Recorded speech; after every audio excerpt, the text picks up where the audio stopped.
Hey, Matthew and Andrew. This is Morgan with LaunchPoint SEO.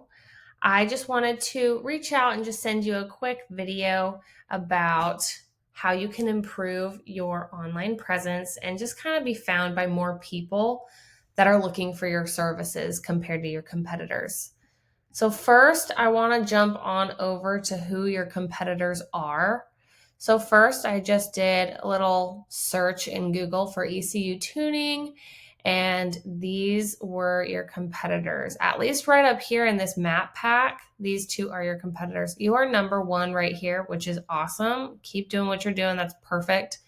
But other things that I searched for were also engine calibration, and you were not first in this one. Love Field Auto was. So if that's something that you want to be ranking for in the number one spot in Google, I would definitely pay attention to some of the tips that I am going to be sharing with you today.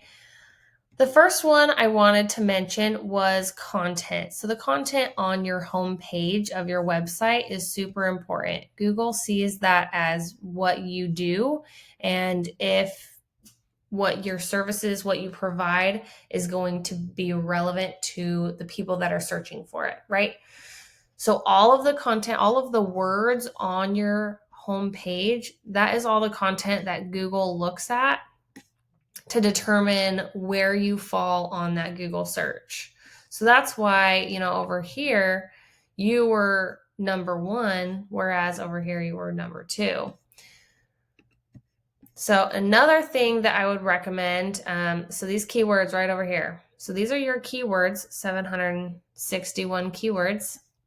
Those can all be found right in your content. Now that's super good. You've got a good list there.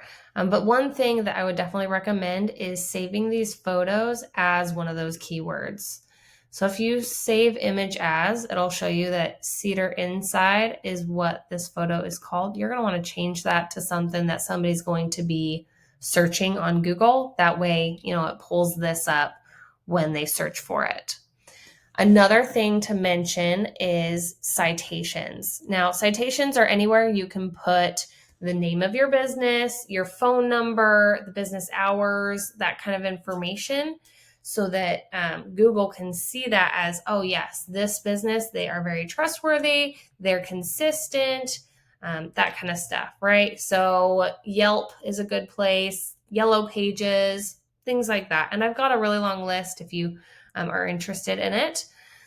And then the last thing would be back over here in my tool Ahrefs would be backlinks. So backlinks are super important. It's basically giving power from all of these other businesses and websites, blog posts, all that kind of stuff to your website and showing Google how relevant you are to what people are searching for. So let's say, you got a backlink from another, like one of your competitors, which I don't see that very often, if ever. But if you get a backlink from someone who has a really good website, say like your top competitor, if they had linked back to your website, since they're number one in, this search, it would tell Google like, hey, they trust you. So that means you are going to be ranked higher in Google. Now, anything like that's not super relevant to what services you provide, that kind of information, you kind of want to stay away from those backlinks, like Pizza Hut, right? You're not going to want to have a backlink there because it would just show Google that, it's not super relevant, right? And just to show you, you've got 84 backlinks and your domain rating is a 9. Now, over here, I'll show you your competitor, Lovefield. They have a 12 and they've got 0 backlinks. Now, if I dove into it a little bit, I'd be able to tell you why, but this is just a quick little overview. Their domain rating is still higher than yours and they've got 0 backlinks. They do have some keywords, but for the most part, they're just ranking higher than you. I could dig into it a little bit more and figure out why, but just go ahead and reach out to me if you have any questions, and I hope this was helpful.